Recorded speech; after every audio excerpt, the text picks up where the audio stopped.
आजच्या या प्रश्नपत्रिकेमध्ये खूप प्रश्न असे आहेत की जे भूमितीचे आणि भूमितीचे प्रश्न म्हटलं की तुम्हाला थोडंसं अवघड वाटायला, पण एक गोष्ट नेहमी लक्षात ठेवा, भूमितीचे प्रश्न नेहमी आकृत्या काढून सोडवायचे. जर तुम्ही आकृत्या काढून प्रश्न सोडवले तर तुम्ही एकदम इझिली जस्ट बघून उत्तर काढू शकता. बघा, या प्रश्नामध्ये मी जस्ट बघून कसं उत्तर काढायचं हे तुम्हाला शिकवतो.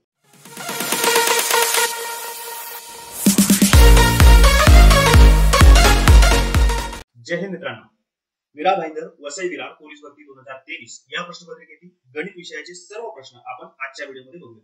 मित्रांनो, बघूया प्रश्न क्रमांक पहिला. 9 संख्यांचा मध्य 77 आहे. जर त्यांच्यामध्ये पुन्हा एक संख्या मिळवली असता मध्य 5 ने वाढतो तर मिळवलेली संख्या कोणती? मित्रांनो, असा प्रश्न जर सोडवायचा असेल तर तुम्हाला हे रिलेशन माहित असलं पाहिजे की दिलेल्या संख्या आणि मध्य यांचा गुणाकार केला तर आपल्याला एकूण संख्यांची बेरीज होते. बघा, हा प्रश्न मी कसा सोडवतो. इथे मी लिहितो एकूण संख्या, इथे मी लिहितो मध्य आणि इथे लिहितो त्यांची बेरीज.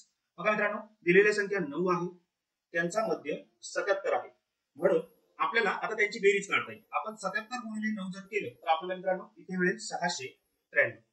आता आपण काय केलंय, त्यामध्ये एक संख्या वाढवली म्हणजे एकूण संख्या किती होती? 9 आणि 1 10 होईल. त्यांचा मध्य कितीने वाढतो मित्रांनो? मध्य 5 ने वाढतो. अगोदरचा तुमचा मध्य 77 आहे, आता 5 ने वाढलं तर किती होईल? 82 होईल. मग आता संख्या दिली, मध्य दिले, आपण त्यांची बेरीज काढू शकतो. ह्या दोघांचा गुणाकार करतो. मी 10 आणि 82 चा गुणाकार करतो, जो की येतो 820. आता मिळवलेली संख्या जर शोधायची असेल तर तुम्हाला या दोन्ही बेरजेची वजाबाकी करावी लागेल. म्हणजे 820 मधून 693 तुम्हाला वजा करावे लागते. ते अशा प्रकारे 820 वजा 693. ही वजाबाकी जर तुम्ही केली मित्रांनो तर तुम्हाला 127 हे उत्तर मिळेल आणि 127 हेच या प्रश्नाचं उत्तर आहे. इथे फक्त हेच रिलेशन लक्षात ठेवायचं. मध्य म्हणजे काय मित्रांनो? मध्य म्हणजे एक प्रकारची सरासरी असते. मग आपण सरासरीला एकूण संख्या निघून जाते, आपल्याला जे उत्तर मिळतं ते असते त्यांची बेरीज. मग आपण ह्या दोन बेरजेमधला फरक घेतला की जे अल्टिमेटली तुमचं उत्तर असेल, जी मिळवलेली संख्या असेल. बघूया प्रश्न. मित्रांनो, आपल्या या सर्व लेक्चरची पीडीएफ आणि व्हिडिओज तुम्हाला एका खास सिरीजने बघायचे असतील तर प्ले स्टोर वरती असणारं आपलं स्टडी बडी ऍप नक्की डाउनलोड करा. यामध्ये हे सर्व लेक्चर्स आणि सर्व पीडीएफ अगदी फ्री उपलब्ध आहे. क्रमांक 2. मित्रांनो, आजच्या या प्रश्नपत्रिकेमध्ये खूप प्रश्न असे आहेत की जे भूमितीचे आहेत आणि भूमितीचे प्रश्न म्हटलं की तुम्हाला थोडंसं अवघड वाटायला लागतं, पण एक गोष्ट नेहमी लक्षात ठेवा, भूमितीचे प्रश्न नेहमी आकृत्या काढून सोडवायचे. जर तुम्ही आकृत्या काढून प्रश्न सोडवले तर तुम्ही एकदम इझिली जस्ट बघून उत्तर काढू शकता. बघा, या प्रश्नामध्ये मी जस्ट बघून कसं उत्तर काढायचं हे तुम्हाला शिकवतो. त्याआधी मात्र तुम्हाला काही गोष्टी माहित असल्या पाहिजे की ज्याद्वारे उत्तर काढणे सोपं जाईल. बघा, दोन समांतर रेषांना एका छेदिकेने छेदले असता तयार होणाऱ्या कोनांपैकी एका कोनाचे माप 40 अंश असेल तर त्याच्या संगत कोनाचे माप टिपटिप असते. सगळ्यात अगोदर दोन समांतर रेषा काढल्या. मित्रांनो, ही झाली पहिली समांतर रेषा, ही झाली दुसरी समांतर रेषा. आता या दोन समांतर रेषांना एका छेदिकेने छेदायचं आहे. ही झाली मित्रांनो तुमची छेदिका. ओके. आता त्यांनी विचारलं की तयार होणाऱ्या कोनापैकी एका कोनाचे माप 40 अंश असेल. आता मी काय करतो, एक रॅन्डमली कोन घेतो. मी काय करतो, इथे एक कोन तयार झाला असं समजतो. ओके. आता ह्या कोनाला मी ए असं म्हणतो. ओके. आता बघा, त्यांनी विचारलं त्याच्या संगत कोनाचं माप किती असेल असं विचारलं. आता बघा मित्रांनो, ज्यावेळेस समांतर रेषेला एका छेदिकेने छेदलं जातं त्यावेळेस हा जो कोन इथे तयार झाला याच्याच म्हणजे ह्या रेषेवरती जो कोन तयार झाला त्या छेदिकेने, त्याच दुसऱ्या समांतर रेषेवरती सुद्धा इथे एक कोन तयार होतो आणि ह्या दुसऱ्या कोनाला म्हणतात संगत कोन. ह्या कोनाला आपण बी असं म्हणतो. ओके. आता बघा मित्रांनो, ज्यावेळेस दोन समांतर रेषेला एका छेदिकेने छेदल्या जाते तर इथं जो कोन तयार होतो आणि इथं जो कोन तयार होतो हे दोन्ही कोन समान असतात, सारख्याच मापाचे असतात. मग बघा मित्रांनो, जर हा 40 अंशाचा असेल तर हा किती अंशाचा असेल? हा अल्टिमेटली 40 अंशाचा असेल, म्हणून या प्रश्नाचं उत्तर येतं 40 अंश. आता बघा, तुम्हाला इथला कोण कळाला? कधी कधी असं होऊ शकतं, हा कोन आणि हा कोन हे सुद्धा तुम्हाला विचारले जाऊ शकतात. तर हा या कोणाचं माप जितकं असेल तेच माप या कोणाचं सुद्धा असेल. म्हणजेच काय मित्रांनो, तर संगत कोणाचं माप हे समान असतं. मग इथे मी फक्त कुठलं सूत्र वापरलं का? बिलकुल नाही. मी इथे कुठलं अवघड गणित कॅल्क्युलेशन केलं का? बिलकुल नाही. मी इथे फक्त काय केलं, एक कॉन्सेप्ट लक्षात ठेवली की जो कोन तयार झाला त्याच्यावरती जो कोन तयार होतो त्याचं माप सेम असतं. बस, एकदम सोप्या भाषेत हे झालं. यानंतर बघूया प्रश्न क्रमांक 3. त्रिकोणाच्या सर्व शिरोबिंदूतून जाणाऱ्या वर्तुळाला काय म्हणतात? बघा, आजच्या पेपरमध्ये भूमितीचे भरपूर प्रश्न आहे. हाही प्रश्न भूमितीचा आहे. आता बघा, त्रिकोणाचे शिरोबिंदू म्हणजे काय? सगळ्यात अगोदर एक त्रिकोण काढून घ्या. हा झाला मित्रांनो तुमचा त्रिकोण. आता त्याचे शिरोबिंदू म्हणजे काय? तर बघा, इथला बिंदू, इथला बिंदू आणि इथला बिंदू हे झाले त्रिकोणाचे 3 शिरोबिंदू. आता त्रिकोणाच्या या तिन्ही शिरोबिंदूतून तुमचं एक वर्तुळ जाते. मी ते वर्तुळ काढतो. बघा मित्रांनो, हे झालं त्रिकोणाच्या तिन्ही शिरोबिंदूतून जाणारं वर्तुळ. ओके. आता ह्या वर्तुळाला काय म्हणतात? तर लक्षात घ्या मित्रांनो, ह्या वर्तुळाला परिवर्तुळ असं म्हणतात. काय म्हणतात? परिवर्तुळ. परिवर्तुळ का म्हणायचं? कारण की ते बाहेरून आलं. ओके. आता तुम्हाला कदाचित असं होईल की सर परिवर्तुळ का म्हणायचं, कसं लक्षात ठेवायचं? त्यासाठी आणखी एक कॉन्सेप्ट सांगतो. आपण अजून एक त्रिकोण काढूया. हा झाला तुमचा आणखी एक त्रिकोण. ओके, आता मी काय करतो, त्या त्रिकोणाच्या आतमध्ये एक वर्तुळ काढतो.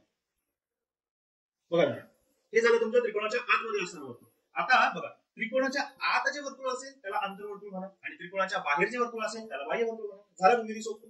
किती सोपं आहे बघा, बाहेरून परिवर्तुळ, आत असेल तर अंतर्वर्तुळ. मग हा प्रश्न काहीच करायची गरज नाही, जस्ट तुम्हाला शब्द लक्षात ठेवायचे. शब्द काय लक्षात ठेवायचे, आतून असेल तर अंतर्वर्तुळ, बाहेर असेल तर परिवर्तुळ. मग ह्या प्रश्नाचं उत्तर होतं परिवर्तुळ. प्रश्न क्रमांक 3 खूप सोपा होता, फक्त थोडंसं तुम्हाला शब्दांचे अर्थ माहित असले पाहिजे. बघूया प्रश्न क्रमांक 4. हा सुद्धा भूमितीचा प्रश्न आहे. एका वर्तुळाची जीवा 24 सेमी लांबीची असून तिचे केंद्रापासूनचे अंतर 5 सेमी आहे, तर त्या वर्तुळाची त्रिज्या किती? मित्रांनो, खूप बेसिक प्रश्न आहे, पण जोपर्यंत तुम्हाला जीवा म्हणजे काय हे कळत नाही तोपर्यंत तुम्ही हा प्रश्न सोडवू शकत नाही. आता मला सांगा, आपण वर्तुळाला एक थोडक्यात रिव्हिजन करू. हा झाला तुमचं वर्तुळ, सॉरी हे झालं तुमचं वर्तुळ. हे आहे तुमच्या वर्तुळाचा केंद्रबिंदू. ओके, हे आहे तुमच्या वर्तुळाचा केंद्र. आता बघा मित्रांनो, वर्तुळाच्या केंद्रापासून वर्तुळावरती, केंद्रापासून वर्तुळापर्यंत जी कुठली एक रेषा असते, तो रेषाखंड असतो, त्याला आपण त्रिज्या असं म्हणतो. काय म्हणतो? त्रिज्या. म्हणून ही निळ्या पेननी जी मी दाखवली ती आहे तुमची त्रिज्या. आता आपण पुढचा भाग बघूया.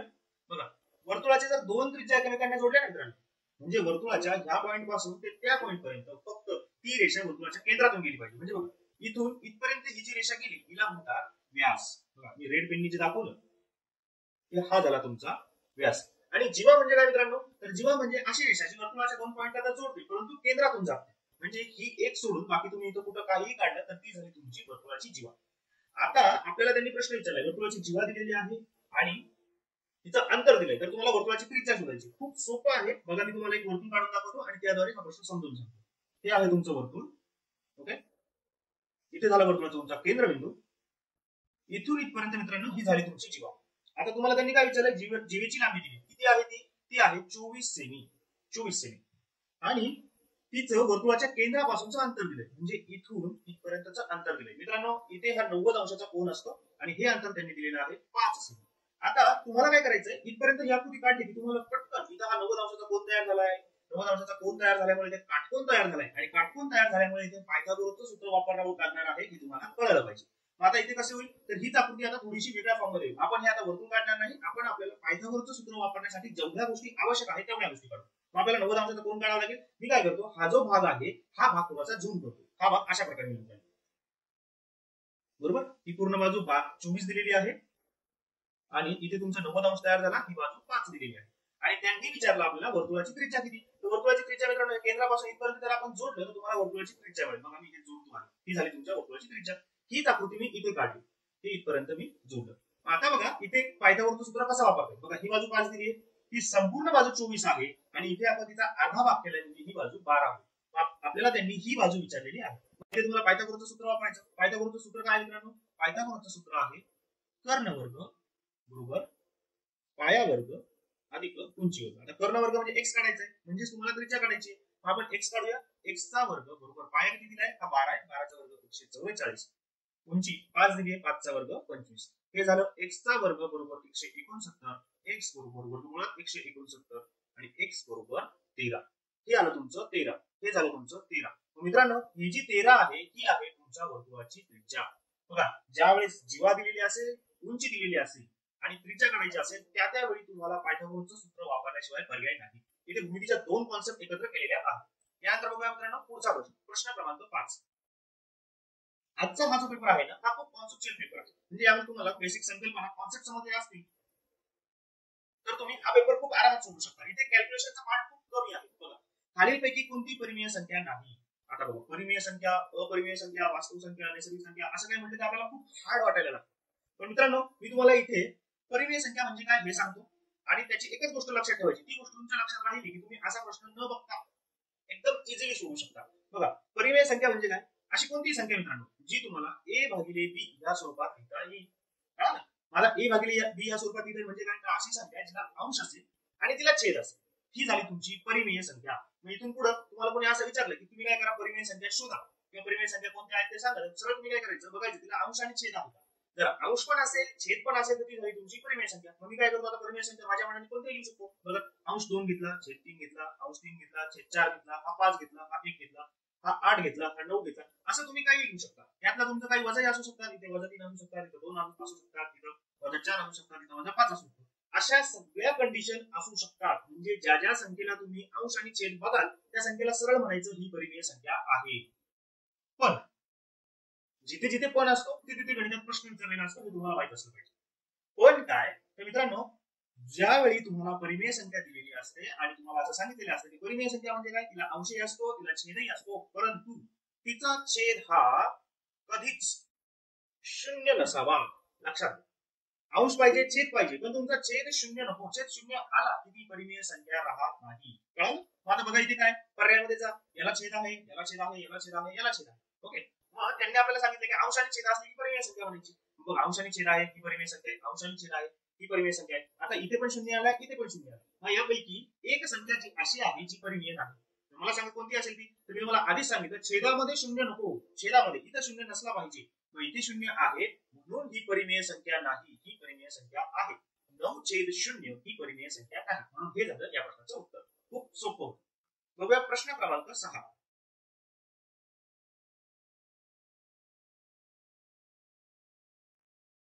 1591 च्या मागील 6वी समसंख्या 1040 च्या नंतर येणारी 6वी विषम संख्या यांच्यातील फरक ही कोणत्या संख्येची वर्गसंख्या आहे.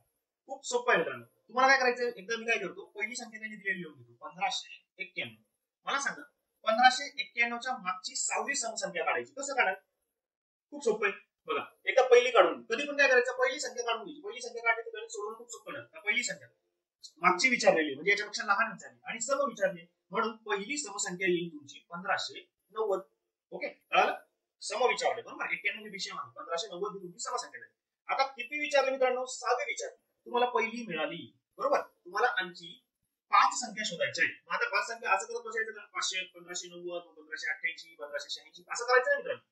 किती विचारल्यात आता, अजून किती मागे जायचं? 1 ने मागे आलो, आणखी 5 ने मागे जायचं. प्रत्येक समसंख्या किंवा विषम संख्येमध्ये 2चा फरक असतो, आणखी 5 ने मागे जायचं. सॉरी, 5 संख्या मागे जायचे, प्रत्येकी 2चा फरक असतो, म्हणजे 5 गुणिले 2 असे 10 याच्यातून जर वजा केले तर तुम्हाला तुमची 6वी विषम संख्या मिळेल, जी की असेल 1580. पहिली 1590 होती, आणखी 5 10 ने मागे गेलो 1580 झाली. आता त्यांनी 1040 नंतर येणारी 6वी विषम संख्या विचारली. आता 1040 च्या नंतर येणारी विचारली 6वी विषम संख्या. आता 1040 च्या नंतर येणारी पहिली विषम संख्या काढू, जी 1041. कळलं मित्रांनो? आता काय करायचंय, तुम्हाला पहिली मिळाली, आणखी तुम्हाला 5 संख्या पुढे जायचं. पुन्हा इथं असंच करायचं नाही, 1043, 1045 असं करायचं नाही. जोपर्यंत 4-5 असतील तर तुम्ही असं लिहून किंवा लक्षात ठेवून करू शकता. पण ज्यावेळेस तुम्हाला असं विचारलं असेल की 50वी विषम संख्या काढतो, 50 संख्या लिहित बसणार का? 50 संख्यांचा विचार करणार का? बिलकुल नाही. तुम्हाला काय करायचंय, 1040 दिलेली आहे, आणखी 5 संख्या पुढे जायचंय. मग आता प्रत्येकी 2-2चा फरक असतो, म्हणून तुम्हाला यामध्ये 10 ने पुढे जावं लागेल. 2-2चा फरक असतो, त्यामुळे ही झाली 1040 अधिक 10 म्हणजे हे झाले 1051. आता त्यांनी आपल्याला विचारलेला आहे या दोन संख्यांच्या मध्ये असणारा फरक बरोबर. आता यामध्ये फरक काढूया. ही वजाबाकी जर केली तर तुम्हाला इथे मिळेल 9, इथे मिळेल 2 आणि इथे मिळेल मित्रांनो तुम्हाला 5. हे झाले तुमचे 529. आता त्यांनी विचारलं 529 ही कोणत्या संख्येची वर्गसंख्या आहे. बरोबर, तुमचे 5 असले पाहिजे. ही 23 या संख्येची वर्गसंख्या आहे. ओके, त्यानंतर बघूया पुढचं एक्झाम्पल. 10 मीटर रुंदी व 12 मीटर लांबी असणाऱ्या हॉलला मोठ्या मोठ्या चौरसाकृती फरशा बसवायच्या असतील तर त्यांचे माप खालीलपैकी कोणते असेल. बघा मित्रांनो, हा तुमचा हॉल आहे, मोठा हॉल. याची रुंदी 10 मीटर आहे, लांबी 12 मीटर आहे. आता तुम्हाला काय करायचं, या पूर्ण हॉलला फरशा बसवायच्या बरोबर. आता त्याला फरशा आपण छोट्या फरशा बसवूया, मोठ्या मोठी बसवायची. आता त्यांनी विचारलं याला जर फरशा बसवायच्या असेल तर अशा किती फरशा लागतील. तर हे गणित तुम्ही कसं सोडवणार मित्रांनो? या गणितासाठी तुम्हाला माहिती असलं पाहिजे हॉलचं क्षेत्रफळ किती आणि एका फरशीचं क्षेत्रफळ किती, मग एकूण लागणाऱ्या फरशा तुम्हाला मिळतील. आता बघा, जर तुम्ही या हॉलचं क्षेत्रफळ काढलं तर क्षेत्रफळ कसं येतं हॉलचं, किंवा कुठले चौरसाचं आयताचं क्षेत्रफळ कसं येतं, लांबी गुणिले रुंदी करून. मग लांबी किती दिली तुमची 12 दिली, रुंदी तुमची 10 दिली, हे किती झालं 120 चौरस मीटर. एवढं झालं त्या हॉलचं क्षेत्रफळ. ओके, आता त्यांनी आपल्याला विचारले की मोठ्यात मोठी फरशा किती लागली. आता समजा 2x2 ची फरशी घेतली तर हिचं क्षेत्रफळ किती झालं, 2 गुणिले 2 हे झालं 4. आणि दुसरी फरशी त्यांनी आपल्याला 1x1 ची दिली, हिचं क्षेत्रफळ किती 1 गुणिले 1 म्हणजे 1. आता त्यांनी आपल्याला मोठ्यात मोठी फरशी विचारली. बघा, मोठ्यात मोठी म्हणजे ही फरशी झाली 2x2 ची, म्हणून याला बसेल 2x2 ची फरशी. किती फरशा बसतील तर 120 भागिले 4 जर केले मित्रांनो तर तुम्हाला 30 फरशा हे उत्तर मिळेल. तुम्हाला 30 फरशा बसवावं लागतील 10/12 च्या हॉलमध्ये. ओके, यानंतर बघूया मित्रांनो, बघूया प्रश्न क्रमांक 8. आजच्या पेपरमध्ये जास्तीत जास्त प्रश्न हे भूमितीवरती आधारित आहे, त्यामुळे हे प्रश्न दिसायला अवघड दिसतात पण एका मिनिटात सुटतात, एवढे सोपे आहेत. बघा, 8 सेमी बाजू असलेला लोखंडी घनाकृती ठोकळा पितळ 2 सेमी बाजू असलेले किती ठोकळे तयार करता येतील? मित्रांनो, ठोकळा म्हणजे काय हे तुम्हाला माहित असलं पाहिजे. बघा, हा असतो ठोकळा, घनाकृती ठोकळा. ओके, आता तुम्हाला काय करायचंय, हा ठोकळा लोखंड ठोकळा वितळायचा आणि त्यापासून छोटे छोटे ठोकळे तयार करायचे. तर किती ठोकळे तयार होतील हे तुम्हाला शोधायचं. आता आपण असा अंदाजे काढू शकत नाही, यासाठी काहीतरी सूत्र असलं पाहिजे, काहीतरी लॉजिक असलं पाहिजे. तर यासाठीचं लॉजिक काय मित्रांनो, तुम्हाला काय करायचं, मोठ्या ठोकळ्याचं घनफळ घ्यायचं आणि त्याला हा तुमचा झाला छोटा ठोकळा, या छोट्या ठोकळ्याच्या घनफळाने भाग द्यायचा. म्हणजे काय, मोठ्या ठोकळ्याचं घनफळ भागिले छोट्या ठोकळ्याचं घनफळ. हे जर केलं तर तुम्हाला कळेल की एकूण किती ठोकळे लागणार. ओके, आता प्रश्न हा पडतो की सर तुम्ही आम्हाला हे सांगितलं की मोठ्या ठोकळ्याचं घनफळ घ्यायचं, मग छोट्या ठोकळ्याचं घनफळ त्याला भागायचं, म्हणजे तुम्हाला एकूण ठोकळे मिळतील. परंतु घनफळ काढायचं कसं, हा खरा प्रश्न. बरोबर, तर घनफळ काढायचं कसं, खूप सोपं आहे मित्रांनो. काहीच करायचं नाही. घनकृती ठोकळा असतो म्हणजे त्याच्या सगळ्या बाजू समान असतात. म्हणजे ही बाजू समान असते, ही बाजू समान असते, ही बाजू समान असते, हीच काय सगळ्याच बाजू समान असतात. मग अशा वेळी तुम्हाला कुठल्याही ठोकळ्याचं घनफळ काढायचं असेल किंवा घनाकृतीचं घनफळ काढायचं असेल तर त्याचं सूत्र आहे मित्रांनो तुमचं बाजूचा घन. कळलं, बाजूचा घन म्हणजेच काय, तर बाजू, जी बाजू दिली आपण बाजूला एल म्हणून, ही 3 वेळा एकमेकांना जर तुम्ही गुणली की तुम्हाला त्या ठोकळ्याचं घनफळ मिळेल. आता मोठ्या ठोकळ्याचं घनफळ काढू आणि त्याला छोट्या ठोकळ्याच्या घनफळाने भाग देऊ. आता मोठ्या ठोकळ्याचं घनफळ काढू मित्रांनो, 8 सेमी बाजू, मी तुम्हाला सांगितलं घनफळ काढायचं सूत्र 8 गुणिले 8 गुणिले 8, बरोबर, आणि त्याला छोट्या ठोकळ्याच्या घनफळाने भाग देऊ म्हणजे 2 गुणिले 2 गुणिले 2. आता खूप मित्र कॅल्क्युलेशन करताना काय करतील, 8 गुणिले 8 64, 64 गुणिले 8 512 करते आणि मग त्याला 2 गुणिले 2 4, 4 गुणिले 2 8, 8 ने भाग देते. मी असं बिलकुल करणार नाही. मी हे कॅल्क्युलेशन खूप सोपं करतो. बघा कसं करतो. मी काय करतो, 2 गुणिले 2 4, 4 गुणिले 8, हे पूर्ण किती झाले 8. मी ह्या 8 ने भाग देतो. माझ्याकडे उरलं 8 गुणिले 8 बरोबर 64. माझे किती ठोकळे तयार होतात मित्रांनो, माझे होत आहेत 64 ठोकळे तयार. मी तुम्हाला कुठलं सूत्र लिहून दिलं नाही, मी तुम्हाला फक्त सांगितलं घनाचं घनफळ कसं काढायचं आणि त्या आकृतीद्वारे मी तुम्हाला दाखवलं मोठा ठोकळा भागिले छोटा ठोकळा बरोबर एकूण. त्यानंतर बघूया प्रश्न क्रमांक 9. हा प्रश्न खूप इंटरेस्टिंग आणि ह्या प्रश्नाचे मार्क जवळपास 90% मुलांचे जातात. कारण काय, त्यांना हा प्रश्न कसा सोडवायचा हेच कळतं. आता 2चा दुसरा घात म्हणजे 2चा वर्ग तुम्हाला काढता येतो, 2चा घन काढता येतो, इथे 6वा घात दिलाय, सर कसं करायचं, किती अवघड. तर बघा मित्रांनो, तुमच्यासाठी हा प्रश्न एकदम सोपा करतो. काय करायचं, सगळ्यात अगोदर दिलेल्या गोष्टी लिहून घ्या. 4.8चा 6वा घात गुणिले 20चा 6वा घात भागाकार.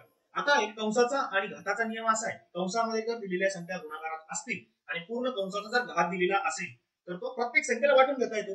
मग हा 16 गुणिले 20 पूर्ण कंसाचा घात जो 6 आहे तो वाटून घेतो मी.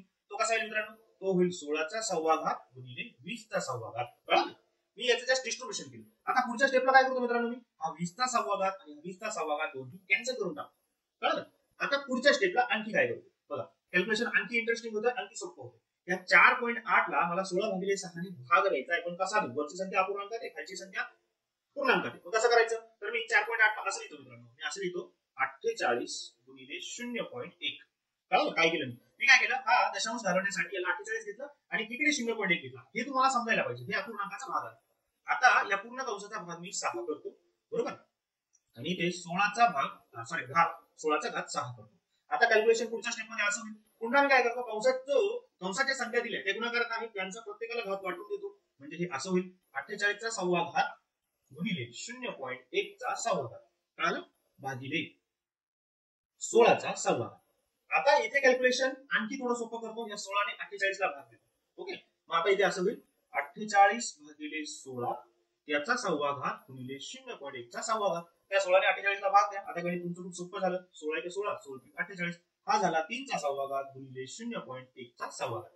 आता आपण काय करूया, जसं आपण आधी वाटून दिलं, आता काय करू, दोघांना कॉमन मध्ये घेऊया. मग कॉमन मध्ये घेतलं तर हे कसं होईल, 3 गुणिले 0.1चा 6वा घात आणि 3 गुणिले 0.1 म्हणजे किती मित्रांनो, हे झाले तुमचे 0.3चा 6वा घात. म्हणून हे झालं या प्रश्नाचं उत्तर. थोडस घातांकाचे 2-3 नियम वापरलेले आहेत म्हणून गणित थोडंसं अवघड वाटू शकतं, पण अवघड नाहीये. घातांक चॅप्टर पाहिजे तर आपण सेपरेट व्हिडिओ मध्ये घेऊया, ज्यामध्ये तुम्हाला ह्या गोष्टी खूप चांगल्या समजतात. तुम्हाला पाहिजे असेल तर मला कमेंट करून नक्की कळवा. ओके, त्यानंतर बघूया प्रश्न क्रमांक 10. एका वाहनाचा सरासरी वेग 48 किमी असताना काही अंतर जाण्यासाठी 6 तास लागतात, तर वेग 72 किमी असताना तेवढंच अंतर जाण्यासाठी किती वेळ लागेल.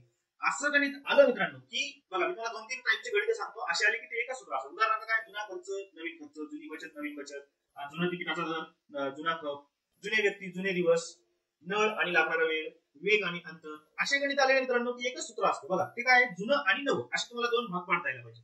ह्या भागात तुम्ही लिहिणार जुने ह्या भागात येणार तुम्ही 9. आता बघा सरासरी वेग 48 आहे आणि त्याला 6 तास लागतात. सूत्र काय येतं बघा, इथं सूत्र असेल, इथं मी असं लिहिलं, इकडे जुनं लिहिलं. जुनं काय मित्रांनो, जुने अंतर जुना वेग गुणिले जुना वेळ बरोबर नवा वेग गुणिले नवा वेळ. बस यामध्ये किती टाका, तुमचं उत्तर समोर असेल. वेग किती आहे जुना, जुना 48 आहे. वेळ किती आहे, 6 तास आहे. बरोबर, वेग किती आहे जुना, नवा 72 आणि वेळ तुम्हाला शोधायचा त्याला x म्हणून. आता इथे कसं सोडवायचं, सरळ मित्रांनो इथे भाग द्या, 24 चा भाग जातो, 24 गुणिले 48, 24 तिथं 72. या 3 ने परत 6 ला भाग जातो, 3 3 3 ने 6. तुमच्या समोर काय आलं, 4 बरोबर x म्हणून ह्या प्रश्नाचं उत्तर आहे 4 तास. कळलं मित्रांनो, खूप सोपं होतं. फक्त तुम्हाला जुना आणि नवं रिलेट करता आले पाहिजे. असे प्रश्न प्रत्येक प्रश्नामध्ये एक तरी असतो आणि अशाच प्रकारे सोडवायचे. ओके, प्रश्न क्रमांक 11. एका चौरसाची परिमिती 100 मीटर आहे, तर त्या चौरसाचे क्षेत्रफळ किती. तुम्हाला चौरस माहित असलं पाहिजे, परिमिती कशी काढायची आणि क्षेत्रफळ कसं काढायचं माहित असलं पाहिजे. त्याला आकृतीद्वारे समजून घेऊया. हा झाला तुमचा चौरस. ओके, परिमिती म्हणजे काय मित्रांनो, ही एक बाजू, ही एक बाजू, ही एक बाजू, ही एक बाजू, सगळ्या चारही बाजूंची बेरीज जर केली तुम्ही, त्या चारही बाजू एकत्र केल्या तर जे मिळेल ते असेल तुमची परिमिती. कळलं. आणि क्षेत्रफळ काय मित्रांनो, तर क्षेत्रफळ आहे तुमचं बाजूचा वर्ग, बाजूचा वर्ग. आता त्यांनी आपल्याला क्षेत्रफळ काढायला सांगितलं. क्षेत्रफळ काढायचं सूत्र काय, बाजूचा वर्ग. तुम्हाला बाजू माहिती आहे का, बघा प्रश्नामध्ये बाजू कुठे दिसते का, प्रश्नात कुठेच बाजू दिलेली नाहीये, मात्र परिमिती दिली. परिमितीमधून आपण बाजू काढू शकतो. ते तुम्हाला परिमिती म्हणजे काय सांगितलं, परिमिती म्हणजे चौरस असो, आयत असो, त्याच्या सगळ्या बाजूंची बेरीज जर केली तर तुम्हाला परिमिती. आता सगळ्या बाजूंची बेरीज किती दिली, 100 दिली. मित्रांनो 4 बाजू आहे, एकूण परिमिती 100 दिली, तर एक बाजू कितीची असेल, सोपं आहे, एक बाजू असेल तुमची 25 ची. बघा ही 25 ची असेल, ही 25 ची असेल, ही 25 ची असेल आणि ही 25 ची असेल. त्यावेळेस तर 25 केले की 100 होती ना, बरोबर. आता तुम्हाला बाजू काढावी, आता क्षेत्रफळ काढू शकता. क्षेत्रफळाचं सूत्र आहे बाजूचा वर्ग, 25 चा वर्ग आणि 25 चा वर्ग आहे तुमचा 625. म्हणून या प्रश्नाचं उत्तर आहे 625 चौरस मीटर. खूप सोपं होतं. बघा पुढचं एक्झाम्पल. हे एक्झाम्पल सोडवताना थोडीशी काळजी घ्यायची. हे एक्झाम्पल नेहमीच्या उदाहरणांसारखं नाही. नेहमीच्या उदाहरणासारखं नाही म्हणजे काय, नेहमीची उदाहरण मित्रांनो तुमची कशी असतात की 100 ते 200 किंवा 1 ते 100 यामध्ये 8 हा अंक किती वेळा येतो, 2 हा अंक किती वेळा येतो, असे प्रश्न तुम्हाला नेहमी विचारले जातात. मी मागच्या प्रश्नपत्रिकेमध्ये हे प्रश्न कसे सोडवायचे हे समजून सांगितले. पण हा प्रश्न थोडासा वेगळा आहे. या प्रश्नात त्यांनी काय सांगितलं, 2 अंकी संख्येत 7 हा अंक नसलेल्या संख्या किती. 2 अंकी संख्येत 7 अंक नसलेल्या विचारले, असलेल्या नाही. म्हणून एकदा काय करू, एकदा 2 अंकी संख्या एकूण किती येते बघू. बरोबर. आता 2 अंकी सगळ्यात अगोदर लहान संख्या शोधा जी आहे 10, मोठी संख्या शोधा जी आहे 99. एकूण संख्या कशा काढणार, तर मोठ्या संख्येतून लहान संख्या वजा करायची, त्या एक मिळवायचा आठवण येईल, त्यावेळेस तुम्हाला एकूण संख्या मिळेल. मग बघा एकूण संख्या 99 वजा 10 अधिक 1. 99 मधून 10 गेले, 89 अधिक 1, एकूण संख्या झाली तुमच्या 90. लक्षात ठेवा, अशा पद्धतीने काढायचं.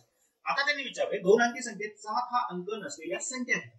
आता 7 अंक नसलेल्या संख्या खूप आहेत मित्रांनो, 11 12 13 14 असं करत गेले तर तुम्ही एवढ्या संख्या मोजाल की तुमचं गणिताला 5 मिनिटं तरी लागेल. आपण काय करू, एकदा 7 अंक नसलेला नाही शोधायचं, आपण एकदा 7 अंक असलेला शोधू आणि त्या एकूण संख्येतून वजा करू. मग कसं करणार बघा, एकक स्थानी 7 पाहिजे आणि दशक स्थानी 7 पाहिजे अशा संख्या शोधा. एकक स्थानी 7 असणारे म्हणजे 17, 27, 37, 47, 57, 67, 77, 87 आणि 97 या सर्व संख्यांच्या एकक स्थानी 7 आहे. आता दशक स्थानीचे शोधू मित्रांनो, 70, 71, 72, 73, 74, 75, 76, 77, 78, 79. ओके. आता एकक स्थानच्या मोजू 1 2 3 4 5 6 7 8 9 या झाल्या 9 संख्या. दशक स्थानच्या मोजू 1 2 3 4 5 6 7 8 9 10 या 10 झाल्या. आता इथे खूप मित्र चूक करतील बघा, इथे 77 ही संख्या दोनदा आली म्हणून ती एकदाच झाली. ओके, ही 77 कॅन्सल करू म्हणजे हे झाले 9. आता किती झाल्या, एकक स्थानी 7 असणाऱ्या संख्या झाल्या 9, दशक स्थानी 7 असणाऱ्या संख्या झाल्या 9, एकूण संख्या 18 झाल्या. बघा एकक स्थानी आणि दशक स्थानी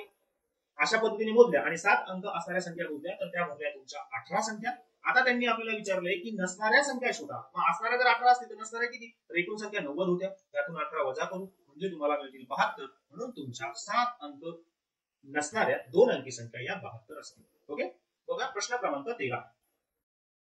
एका वस्तूवर दुकानदार ग्राहकास 8% सूट देतो तरी त्यास 15% नफा होतो. जर त्या वस्तूची छापील किंमत 1750 रुपये असेल तर ती वस्तू दुकानदाराने किती किमतीला खरेदी केली असेल.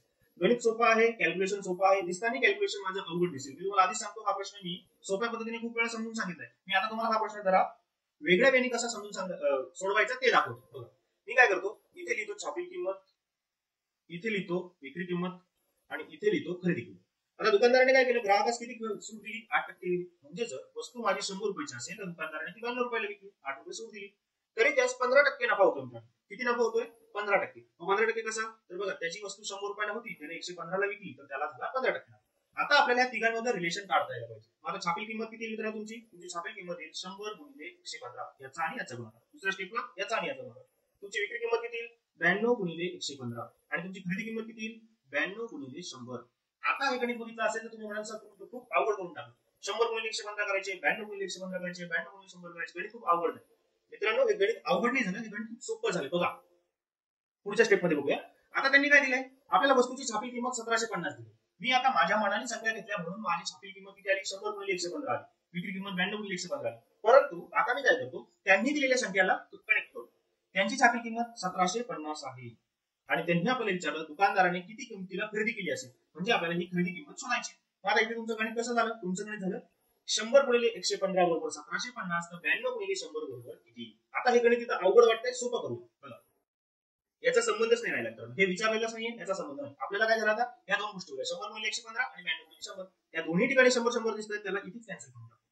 आता काय होतं 115 म्हणजे 1750 तर 92 म्हणजे किती. आता जर तुम्ही थोडेसे हुशार असाल, तुम्हाला थोडेसे पाठ असतील तर तुम्हाला लक्षात येईल 115 आणि 92 या दोन्ही संख्या एकाच पाड्यात आहेत. कोणत्या पाड्यात आहेत 23च्या पाड्यात आहेत. 23 ने भाग देऊया म्हणजे या संख्या इथे छोट्या होतील. इथे जाईल 23 5 115 आणि इथं 23 92. तुमचं गणित कसं झालं त्यांचे 23 म्हणजे आपले 1700 5चा भाग जातो मित्रांनो इथे 5. त्यांचे 5 म्हणजे आपले 1750 तर त्यांचे 4 म्हणजे आपले किती. बघा किती सोपं झालं. बघा मी इथे लिहितो 5 म्हणजे 1750 तर 4 म्हणजे किती. त्याला सोडवा मित्रांनो 4 गुणिले 1750 भागाकार 5. 5 ने भाग देऊया 4 जशाच तसा 5 ने 15 5 25. 4 गुणिले 350 याला करूया 350 गुणिले 4 म्हणजे 700 गुणिले 2 म्हणजे 1400. म्हणून या प्रश्नाचं उत्तर झालं 1400 रुपये. म्हणजे दुकानदाराने ती वस्तू 1400 रुपयांना खरेदी केलेली असेल. मित्रांनो प्रश्न क्रमांक 14 या प्रकारे आहे. तुम्हाला x वर्ग अधिक 4x अधिक 4 भागाकार x भागिले 2 हा भागाकार करायला सांगितलाय आणि भागाकार आणि बाकी शोधायला सांगितले. असे गणित बस दिसले की खूप मित्र काय करतील डोक्याला हात लावून बसतील, कारण की त्यांना आधीच भागाकारामध्ये अडचण येते. पहिली अडचण अशी की भागाकार करताना सोप्या संख्या असते ते काय म्हणतात अपूर्णांक दिले तर त्यांना खूप अवघड लागतं. पण अपूर्णांकाच्या पुढे जाऊन आता तुम्हाला x दिलाय आणि x चा भागाकार करायला लागला आणि त्याची भागाकार आणि बाकी शोधायला लागली. खूप मित्र अशा प्रश्न करतात आणि स्किप करून घेतात. मी तुम्हाला सांगतो हा प्रश्न स्किप नाही करायचा, हा प्रश्न ट्रिकने सोडवायचा. मी काय करतो मित्रांनो इथे मी x ची किंमत 1 मानतो. आता तुमचं गणित इतकं सोपं होतं ना. बघा मित्रांनो काय करेल x ची किंमत 1 मानली, 1 चा वर्ग किती झाला 1 झाला, 4 गुणिले 1 किती झाला 4 झाला आणि हा 4 जशाच्या तसा भागाकारात x अधिक 2 म्हणजेच किती मित्रांनो x ची किंमत 1 मानली म्हणजे हे झाले 2. सॉरी 2 नाही झाले, x म्हणजे 1 आणि हा 2 हे झाले 3. आता तुमचा भागाकार कसा झाला मित्रांनो 1 आणि 4 5 5 आणि 4 9 9 भागिले 3. तुमचं उत्तर किती येतं मित्रांनो 3 येतं. बरोबर. आता तुमची बाकी किती राहते, तुमची बाकी राहते 0. आता तुम्हाला काय करायचं तुमचं उत्तर आलेलं आहे मित्रांनो, फक्त आता तुम्हाला त्यामध्ये किमती टाकायच्या आणि उत्तर शोधायचं. बघा इथे मी लिहितो भागाकार 3 बाकी 0. आता आपण जे मनाने मानलं ना ते याच्यामध्ये टाकायचं, कारण की मनाने मानलेलं काही अर्थ नसतो, ते फक्त गणित सोडवण्यासाठी उपयोगी असतं. बघा आता माझा भागाकार 3 आला. आता माझी x ची किंमत मी 1 मानली होती बरोबर, त्यामुळे माझं उत्तर हे एकामध्ये, मग मी 3 ला 1 च्या स्वरूपात लिहितो. कसं लिहिता येईल 2 अधिक 1 कळलं 2 अधिक 1 आणि 0 जशाच्या तसा. आता x ची किंमत मी x मानली होती म्हणून मी याला कसं लिहिणार मित्रांनो 2 अधिक x 1 म्हणजे x आहे आणि ही तुमची बाकी. आता यालाच आणखी ह्या भागाला ह्या x ला पुढे घेतो, x अधिक 2 हा झाला माझा भागाकार आणि माझी बाकी झाली 0. ही पर्याय शोधा कुठे दिसते x अधिक 2 हा झाला तुमचा पर्याय क्रमांक 1 तुमचं उत्तर. कळलं मित्रांनो काहीच नाही केलं, x ची किंमत 1 ठेवली. बघूया पुढचा प्रश्न. रेखाने एक स्कूटर 2015 मध्ये 60,000 रुपयास विकली. घसाऱ्याचा दर जसा 20% असल्या 2 वर्षानंतर त्या स्कूटरची किंमत किती होईल. घसाऱ्याचा एक एक्झाम्पल मी मागच्या व्हिडिओमध्ये समजून सांगितलं होतं. आता फक्त आपण त्याला थोडक्यात रिव्हिजन करू. घसारा म्हणजे काय, वस्तूची किंमत जशी जशी कमी होत जाते ते काढायचं. बघा एक वस्तू तुम्ही 60,000 ला घेतली, तुम्ही थोडी 1 वर्ष वापरली तिची किंमत कमी होईल, दुसऱ्या वर्षी वापरली तिची किंमत अजून कमी होईल, तिसऱ्या वर्षी वापरली तिची किंमत अजून कमी होईल. याला म्हणतात घसारा. ओके.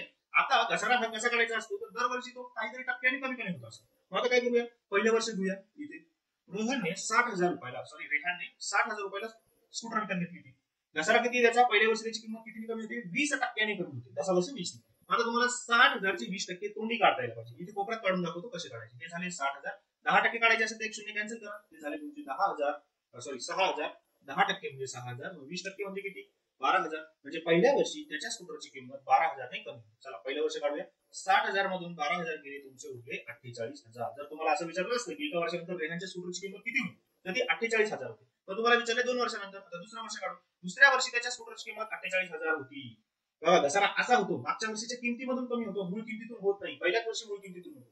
आता पहिल्या वर्षी 60,000 मधून 12,000 गेले, 48,000 होते. आता दुसऱ्या वर्षी 48,000 मधून त्याचे पुन्हा 20% जाईल. आता हे 20% कसे काढायचे? पुन्हा तीच पद्धत. हे झाले तुमचे 48,000. 10% काढण्यासाठी एक शून्य कॅन्सल केला तर तुमचे 10% म्हणजे आले 4,800. 20% म्हणजे त्याच्या दुप्पट 9,600. हे 9,600 यातून वजा करा. ही वजाबाकी तुम्ही केली मित्रांनो तर तुम्हाला उत्तर येईल 38,400 रुपये. ही झाली रेहानची 2 वर्षानंतरच्या स्कूटरची किंमत. खूप सोपं होतं. मी कोणतं सूत्र नाही वापरलं, मी जस्ट 10% 20% कसे कमी होतात, घसारा म्हणजे कमी होतो ते तुम्हाला करून दाखवतो. बघूया प्रश्न क्रमांक 16. पुन्हा भूमिती आला. आजचा पेपर हा पुन्हा भूमितीने भरलेला आहे. एका समांतरभुज चौकोनाचे क्षेत्रफळ 112 चौसेमी असून त्याचा पाया 10 सेमी असेल तर त्याची उंची काढा. आधी क्षेत्रफळ काढता येत नाही, आधी चौरसात अडचण येते, आयतात अडचण येते. आता चौकोन नाही, समांतरभुज चौकोन दिलाय आणि त्याचा पाया दिलाय, उंची दिली, कसं काढायचं? तर त्यासाठी एकदा समांतरभुज चौकोन म्हणजे काय हे समजा. बघा मित्रांनो, ही एक बाजू, ही एक बाजू. समांतरभुज म्हणजे काय? भुज म्हणजे बाजू, समांतर म्हणजे काय? तर त्याच्या ज्या बाजू असतात समोरासमोर एकमेकांना समांतर असतात. बघा ही बाजू आणि ही बाजू एकामेकांना समांतर आहेत. ओके, बघा ही बाजू आणि ही बाजू एकमेकांना समांतर आहेत आणि ही बाजू आणि ही बाजू एकामेकांना समांतर आहेत. याला म्हणायचं समांतरभुज चौकोन. आता याचा पाया म्हणजे काय? तर ही जी खालची बाजू आहे मित्रांनो, हा झाला त्याचा पाया. आणि त्याची उंची म्हणजे काय? तर इथून इथपर्यंत जर आपण एक रेष मारली तर इथे 90 अंशाचा कोन तयार होतो आणि ही जी बाजू असते याला म्हणायचं उंची. आता आपण यामध्ये किमती टाकू. त्याचा पाया किती दिलाय? त्याचा पाया दिलाय त्यांनी 10 सेमी. उंची किती दिली मित्रांनो? उंची तुम्हाला शोधायची, त्याला आपण x म्हणू. आणि पूर्ण क्षेत्रफळ दिले ते किती आहे? 112 चौसेमी. आता हे तुम्हाला सूत्र माहित असलं पाहिजे. सूत्र काय आहे? समांतरभुज चौकोनाचं क्षेत्रफळ बरोबर जे त्रिकोणाचं आहे ना सूत्र तेच आहे, पाया गुणिले उंची. पाया दिलाय तुम्हाला किती? क्षेत्रफळ तुम्हाला 112 दिलंय, 112 पाया तुम्हाला 10 दिलाय आणि उंची x मानलेली आहे. आता x किंमत काढा. 112 भागिले 10 हा भागाकार तुम्हाला यायला पाहिजे. याचं उत्तर येतं 11.2 सेमी. ओके, हे झालं या प्रश्नाचं उत्तर. ते समांतरभुज चौकोनाचं क्षेत्रफळ काढण्यासाठी त्याचं सूत्र माहिती असलं पाहिजे. सूत्र सोपं आहे, पाया गुणिले उंची, पण आकृती काढून सोपं मित्रांनो, गणित सोपं. प्रश्न क्रमांक 17. आता हा प्रश्न खूप इंटरेस्टिंग आहे. ज्याला शेतीचं थोडंसं नॉलेज आहे त्याला हा प्रश्न आरामात सोडवता येईल. ज्याला गणिताचं नॉलेज आहे, शेतीचं नाही, त्याला सुद्धा सोडवतो. बघा एक खत दिलंय तुमच्याकडे. त्या खतामध्ये आपण म्हणतो एनपीके 18-18-10, यामध्ये नायट्रोजनचा संयुग 18%, फॉस्फरसचा संयुग 18%, पोटॅशियम 10% आणि उरलेला भाग हा इतर खताच्या पदार्थांचा आहे. तर त्यांनी विचारलं 20 किलोग्राम खतामध्ये नायट्रोजन संयुगाचं प्रमाण किती. आता मी काय करतो, एकदा गणितात काय दिले ते लिहून घेतो. मी 18%, 18%, 10% हे बघितलं की माझ्या डोक्यात येतं की मी एकूण खत 100 घेऊ. मग मी एकूण खत घेतलं 100 किलो. ओके, आता त्यामध्ये काही नायट्रोजन आहे, काही फॉस्फरस आहे आणि काही पोटॅशियम आहे आणि काही अदर मटेरियल आहे. ओके, आता 100 मध्ये 18% भाग नायट्रोजनचा आहे, फॉस्फरसचा 18% आहे, पोटॅशियमचा 18% आहे आणि उरलेला भाग मी त्याला लिहितच नाही, तो काहीतरी आहे. उरलेला भाग 10% आहे. ओके, आता काय करू? मी मांडलेल्या संख्या आणि त्यांची संख्या यांच्याशी कनेक्शन बनवू. कनेक्शन कसं बनेल? आता हे माझी मांडलेली संख्या. आता त्यांनी काय दिलंय? 20 किलोग्राम खत दिले, म्हणून मी दिली तो 20 किलोग्राम खत. आता त्यांनी विचारलं 100 मध्ये 18 जर नायट्रोजन असेल तर 20 मध्ये नायट्रोजन किती असेल? इतकं सोपं आहे. माझ्याला कसं सोडवणार? याला परत असं सोडू नका 100 म्हणजे 18 तर 20 म्हणजे किती. मी एकदम सोप्या पद्धतीने सांगतो. मला सांगा 100 चे 20 कसे होतील? भागिले 5 करून होतील. मग जर 100 ला भागिले 5 करून 20 होईल तर 18 ला भागिले 5 करून किती होतील? चला हा भागाकार करा. 18 भागिले 5. आता खूप मित्र म्हणतील सर कॅल्क्युलेशन कसं करायचं? अवघड आहे, सोपं करून सांगतो. 18 ला काय करा? दुप्पट करा, 5 ला दुप्पट करा. 18 चे दुप्पट 36, 5 चे दुप्पट 10 आणि हा 10 ने भाग देतोय म्हणून इथं तुमचा दशांश येईल, म्हणून या प्रकारचा उत्तर येईल 3.6. म्हणून 20 किलोग्रॅम मध्ये 3.6 किलोग्रॅम हे नायट्रोजन असेल. कळालं? बघूया प्रश्न क्रमांक 18. महेश याच्या दरमहा खर्चाचे त्याच्या उत्पन्नाशी असलेले गुणोत्तर 3:5 आहे, तर त्याचा खर्च त्याच्या उत्पन्नाच्या शेकडा किती टक्के? खूप सोपं गणित होतं. इथे मी लिहितो उत्पन्न, इथे लिहितो खर्च. बघा त्याचा बघा नेहमी लक्षात ठेवायचं, उत्पन्न जास्त असणारे खर्च कमी असणारे. आता महेशचं काय उत्पन्न किती? महेशचं उत्पन्न 5 आहे आणि खर्च किती आहे? 3. इथे 3:5 दिलाय ना मित्रांनो, इथे तुम्ही कन्फ्युज होऊ शकता, म्हणून तुम्हाला सांगितलं उत्पन्न नेहमी जास्त असते, खर्च कमी असतो. ओके, जर उदाहरण घेतलं तर. आता बघा त्यांनी काय विचारलेलं आहे की महेशचे त्याच्या उत्पन्नाशी असलेले गुणोत्तर दिले. मी काय केलं? गुणोत्तर वगैरे काही लक्षात नाही घेतलं. मी सरळ काय केलं, त्यांनी ज्या संख्या दिल्या त्यालाच उत्पन्न आणि त्यालाच खर्च मानून घेतलं. माझं उत्पन्न 5 रुपये घेतलं, माझा खर्च 3 रुपये घेतला. आता शेकडा प्रमाण काढायला सांगितलं, म्हणजे जर त्याचं उत्पन्न 100 असेल तर खर्च किती असेल हे काढायला सांगितलं. आता पुन्हा सांगतो, इथे परत ते करत बसायचं नाही. 5 ला 3 ते 100 ला किती हे केलं तरी चालेल, पण आपल्याला कॅल्क्युलेशन आणखी सोपे करायचे म्हणून सांगतो. मला सांगा 5 चा 100 कसा होईल? 20 ने गुणाकार करून. मग जर 5 ला 20 ने गुणलं तर 100 येतील, तर 3 ला 20 ने गुणलं तर किती? 60 येईल. म्हणून तुमच्या प्रश्नाचं उत्तर झालं 60%. कळालं? त्यानंतर बघूया प्रश्न क्रमांक 19. हा प्रश्न तसा भूमितीत पण येतो, गणितात पण येतो, थोडंसं लॉजिक आहे, प्रश्न खूप सोपा आहे. एका वर्गात 70 विद्यार्थी आहेत, त्यापैकी 45 विद्यार्थ्यांना क्रिकेट हा खेळ आवडतो, 52 विद्यार्थ्यांना खो खो आवडतो आणि असा एका विद्यार्थी नाही की ज्याला एकही खेळ आवडतो, म्हणजे प्रत्येक जणाला कोणता ना कोणता खेळ आवडतो. तर क्रिकेट आणि खो खो हे दोन्ही खेळ आवडणाऱ्या मुलांची संख्या काय? आता मी काय करतो, ते गणित एका आकृतीच्या सहाय्याने दाखवतो. हे तुमचे 45 विद्यार्थी आहेत, यांना आवडतो क्रिकेट, यांना आवडतं क्रिकेट. हे तुमचे 52 विद्यार्थी, यांना आवडतो खो खो आणि तुमचे एकूण विद्यार्थी 70 दिले. आता ज्याला थोडंसं लॉजिक वापरता येईल तो विचार करेल, क्रिकेट आवडणारे 45 आहे, खो खो आवडणारे 52 आहे, जर या दोघांची बेरीज केली तर किती येईल मित्रांनो? ही बेरीज येईल तुमची 77. बरोबर नाही, सॉरी 77 नाही, 97. ही बेरीज येईल तुमची 97. असं कसं पॉसिबल आहे बरं मित्रांनो? वर्गात एकूण विद्यार्थी 70च आहे, त्यापैकी 45 विद्यार्थ्यांना क्रिकेट आवडतो, 52 विद्यार्थ्यांना खो खो आवडतो आणि क्रिकेट आणि खो खो हे आवडणाऱ्या विद्यार्थ्यांची जर बेरीज केली तर ती 97 बनते. मुलांची संख्या तर 17च आहे. असं इम्पॉसिबल. इथे पॉसिबिलिटी काय आहे की असे विद्यार्थी असतील की ज्यांना क्रिकेट पण आवडतं आणि खो खो पण आवडतो, म्हणून इथे अशी आकृती तयार होत नाही. इथे आकृती कशी तयार होते? इथे बघा, अशी तयार होते. हे तुमचे क्रिकेट आवडणारे विद्यार्थी, हे तुमचे खो खो आवडणारे विद्यार्थी, हे झाले तुमचे 45 विद्यार्थी, हे झाले तुमचे 52 विद्यार्थी आणि हा जो मधला भाग आहे हे असे विद्यार्थी आहे की जे 52 मध्ये पण आपण मोजले आणि 45 मध्ये पण मोजले, म्हणून तर तुमची संख्या 97 बनली ना. बरोबर. आता तुम्हाला काय करायचंय? असे विद्यार्थी शोधायचे की जे विद्यार्थी क्रिकेट पण खेळतात, क्रिकेट पण त्यांना आवडतं आणि खो खो पण त्यांना आवडतो. माझे विद्यार्थी कसे शोधणार? त्याला खूप काही वेगळं करायचं नाही. काय करायचं? प्रत्येक खेळ आवडणाऱ्या विद्यार्थ्यांची बेरीज करायची, जी आपण केली 45 अधिक 52 जे की 97. त्या 97 मधून एकूण विद्यार्थी वजा करायचे. तुमचं उत्तर येईल 27. हे जे 27 विद्यार्थी आहे ते 27 विद्यार्थी आपण दोन्ही ठिकाणी मोजलेले आहे, म्हणून या प्रश्नाचं उत्तर आहे दोन्ही खेळ आवडणारे विद्यार्थी 27. कळालं मित्रांनो? खूप सोपं. प्रश्न क्रमांक 20. बघा, पुन्हा एकदा भूमिती आलं, पुन्हा एकदा अवघड कॉन्सेप्ट आली. हा व्हिडिओ तुम्ही शेवटपर्यंत जर बघितला तर तुम्हाला गणितामधल्या भूमितीमधल्या खूप कॉन्सेप्ट समजतील आणि एकदा समजल्या की हे कायमच्या पाठ होईल. बघा, विशाल वर्तुळखंडाचे माप लघु वर्तुळखंडाच्या मापाच्या दुप्पटीपेक्षा 30 ने जास्त आहे, तर लघु वर्तुळखंडाचे माप किती? गणित दिसताना खूप अवघड दिसतं, एकदा वर्तुळ असतं आपल्या लक्षात राहत नाही, वर्तुळाचं क्षेत्रफळ आता तुमच्या लक्षात राहायला लागले. आता तुम्ही म्हणाल की सर हे वर्तुळखंड, लघु वर्तुळखंड, विशाल वर्तुळखंड हे काय घेणार? ऑब्वियस आहे, थोडंसं अवघड आहे समजण्यासाठी, जोपर्यंत समजत नाही तोपर्यंत अवघड. एकदा समजलं की सोपं. बघा, आकृतीद्वारे बघूया. भूमिती म्हटलं की आकृती काढायची.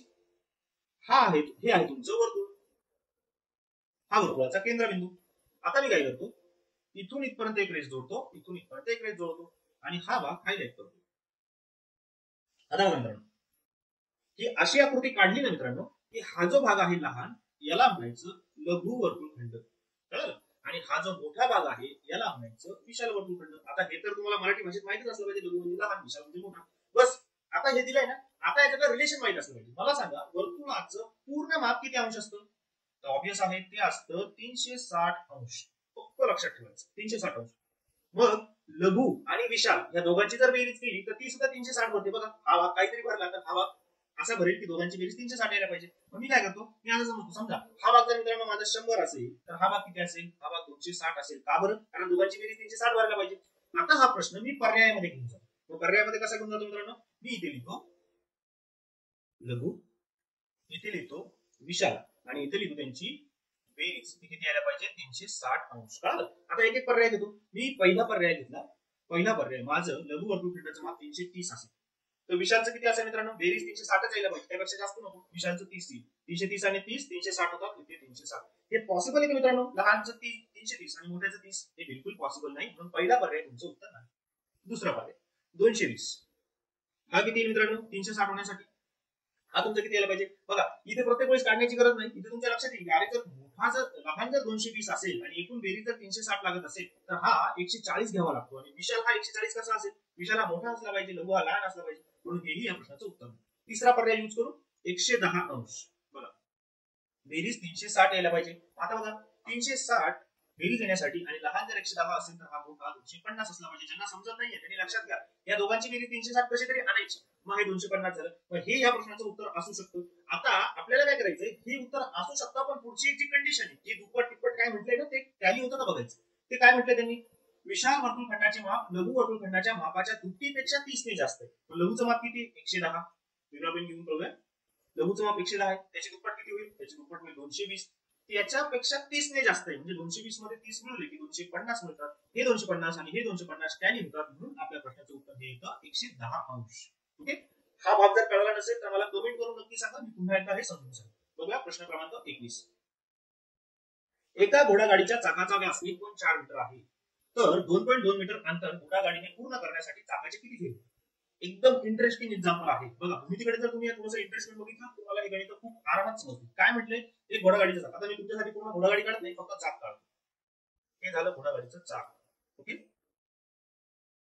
आता त्यांनी सांगितले त्याचा व्यास दिलाय. व्यास म्हणजे काय मित्रांनो? तर व्यास म्हणजे इथून इथपर्यंत त्याची लांबी दिली आणि तुम्हाला व्यास आणि त्रिज्येचं सूत्र माहिती आहे. व्यासाची निवड केली की त्रिज्या मिळते. तुमचा व्यास जर 10 असेल तर तुमची त्रिज्या 5 असेल. ओके. आता त्यांनी विचारलं 2.2 मीटर अंतर कापण्यासाठी त्याला चाकाचे किती फेरे मारावे लागतील? आता इथे एक गोष्ट लक्षात घ्या बघा, मी तुम्हाला आकृतीद्वारे समजून सांगतो. जर ह्या पॉइंट पासून सुरुवात केली आणि ह्या पॉइंट पासून इथपर्यंत जेव्हा गाडी पूर्ण येते ना, चाक असं जेव्हा असं पूर्ण फिरतं ना, तेव्हा चाकाचा एक फेरा पूर्ण होतो. ओके. मग एका फेऱ्यात किती अंतर जातं ते जर तुम्हाला शोधायचं असेल तर तुम्हाला चाकाचा परिघ काढता यायला पाहिजे. चाकाचा परिघ म्हणजेच काय? वर्तुळाचा परिघ काढता यायला पाहिजे. वर्तुळाच्या परिघाचं सूत्र काय मित्रांनो? वर्तुळाचा परिघ काढण्याचं सूत्र आहे 2 पाय r. किमती टाकूया. 2 पायची किंमत 22/7. आता r म्हणजे त्रिज्या. त्रिज्येची किंमत दिली आहे तुम्हाला मित्रांनो? बिलकुल दिलेली नाही, पण तुम्हाला व्यास दिलाय. तो किती दिलाय? इथे बघा 1.4 दिलाय. त्याला जर 2 ने भाग दिला तर 0.7 हे झालं तुमचं, ही झाली तुमची त्रिज्या. म्हणून 0.7 ही झाली त्रिज्या. या 7 ने त्या 0.7 ला भाग दिला तर काय येईल? 2 गुणिले 22 गुणिले 0.1 हे झाले 44 गुणिले 0.1 म्हणजे हे झाले 4.4 मीटर. हा झाला तुमचा परिघ. थोडंसं अवघड वाटू शकतं, समजून घ्या. आता परिघ जर निघाला मित्रांनो तर याचा आता एका फेऱ्यात किती अंतर जातं ते निघालं. आता तुम्हाला एकूण अंतर किती जायचंय? एकूण अंतर तुम्हाला जायचंय 2.2 किलोमीटर. 2.2 किलोमीटर. आता सगळे तुमचे माप मीटर मध्ये दिले म्हणून 2.2 किलोमीटर मीटर मध्ये करूया. 2.2 गुणिले 1000 जर केलं तर तुमचं येतं 2200 मीटर. आता एका फेऱ्यात तुम्ही 4.4 मीटर जातं. 2200 मीटर जाण्यासाठी किती फेरे मारावे लागतील? तर भागाकार करा. 2200 भागिले 4.4. पुन्हा तुमचा अपूर्णांक आला. कसं सोडवणार? वरती एक शून्य द्या. हे झाले तुमचे बघा. वरती शून्य दिला मी, इथे वाढवलं आणि ह्या 4.4 ला मी 44 लिहिलं. आता तुम्हाला भाग देणं सोपं जाईल. 22 1 22 22 44. तुमच्याकडे उरलं 1000 भागिले 2 म्हणजेच किती आलं मित्रांनो? 500 फेरे. म्हणून तुम्हाला गाडीचे चाकाचे 500 फेरे कंप्लीट करावे लागतील, त्यावेळेस तुम्ही अंतर पार करू शकता. त्यानंतर बघूया प्रश्न क्रमांक 22. पुन्हा मीटर आलंय, सेमी आलंय बघा. 9.99 मीटर लांबीच्या तारेतून 9 सेमी तारेचा तुकडा कापून घेतल्यास उरलेल्या तारेची लांबी किती असेल? आता कसं करायचं? तर तुम्हाला एकदा मीटर आणि सेमी मध्ये कन्व्हर्जन करता यायला पाहिजे बघा. 9.99 मीटर म्हणजे किती सेमी सांगा मित्रांनो? तर याला आपण 9.99 ला 100 ने गुणलं तर तुम्हाला तुमचे सेमी मिळतील, जे की येतील 999 सेमी. ओके. आता यातून तुम्हाला काय करायचं? 9 सेमीचा तुकडा कापून घ्यायचा. हा 9 सेमीचा तुकडा कापून घेतला. हा 990 सेमी तुमच्याकडे उरलं. आता त्यांनी विचारलं उरलेल्या तारेची लांबी किती? आता आपण 990 सेमी काढली, ती आपल्याला पर्यायामध्ये कुठंच दिसत नाही, कारण की पर्याय पुन्हा एकदा तुमचे मीटर मध्ये दिले. आता 990 सेमीला पुन्हा मीटर मध्ये करू. मीटर मध्ये करण्यासाठी काय करायचं? 990 भागिले 100 करायचं. हा शून्य गेला, हा शून्य गेला, तुमचं आलं 9.9 मीटर. म्हणून हे झालं पर्याय क्रमांक 2 या प्रश्नाचं उत्तर. ओके, सोपं. प्रश्न क्रमांक 23 तुम्ही स्वतः सोडवायचा आहे. मी तुम्हाला फक्त कसं सोडवायचं ते सांगतो. त्यांनी काय सांगितले? पुढील संख्यांचे मध्यमान काढायचे. मध्यमान म्हणजे एक प्रकारची सरासरी असते. तुम्हाला काय करायचं? या सर्व संख्यांची बेरीज करायची आणि भागिले एकूण संख्या किती? 1 2 3 4 5 6 7 हा भागाकार करायचा. याचं जे उत्तर येईल ते मला कमेंट करून सांगायचं. बस, सोपं एक्झाम्पल. आणि मित्रांनो आजचं शेवटचं एक्झाम्पल. इंद्रजितने एक वस्तू 1308 रुपयास विकल्याने शेकडा 9 नफा झाला, तर वस्तूची खरेदी किंमत किती? कसं सोडवणार मित्रांनो? बघा, त्यांनी काय केलं? इथे मी लिहितो वस्तू त्यांनी कितीला विकली आणि कितीला खरेदी केली हे आपण एकदा आपल्या मनाने शोधू. आपण काढूया. इथे झाली विक्री किंमत, इथे झाली खरेदी किंमत. त्याने 100 रुपयाची वस्तू 109 रुपयाला विकली. ओके, हे झालं आपलं. आता आपण कनेक्शन करूया दिलेल्या गणितातल्या किमतींची. त्याने ऍक्च्युअली कितीला विकली? 1308 ला. 1308 ला. तर मग आता गणित कसं झालं? 109 माझे 109 म्हणजे त्यांचे 1308, तर माझे 100 म्हणजे त्यांची किती? त्याला सोडवण्याची पद्धत थोडंसं मोठं आलं तर रेग्युलर पद्धतीने सोडवा. 109 म्हणजे 1308, 100 म्हणजे किती? म्हणून याला आपण सोडूया 100 गुणिले 1308 भागिले 109. हा भागाकार करा मित्रांनो. हा 109 इथे भाग जर दिला तर तुम्हाला इथे 12 मिळतील आणि 100 गुणिले 12 म्हणजे 1200. म्हणून त्या वस्तूची खरेदी किंमत झाली 1200. मित्रांनो हे होते मीरा भाईंदर वसई विरार पोलीस भरती 2023 या प्रश्नपत्रिकेतील आलेले गणिताचे सर्व प्रश्न. यानंतर आपण आणखी एक प्रश्नपत्रिका बघूया पुढच्या व्हिडिओमध्ये. मित्रांनो, तुम्हाला आजचा व्हिडिओ आवडला असेल आणि असं वाटत असेल की मी पोलीस भरतीचा संपूर्ण सिलेबस अशाच प्रकारे कव्हर करावा, तर या व्हिडिओला नक्की लाईक करा, आपल्या चॅनलला सबस्क्राईब करा आणि हा व्हिडिओ तुमच्या जास्तीत जास्त मित्रांना शेअर करा. त्यासोबतच तुम्हाला आणखी कुठल्या विषयाची प्रश्नपत्रिका पाहिजे हे मला कमेंट करून सांगा.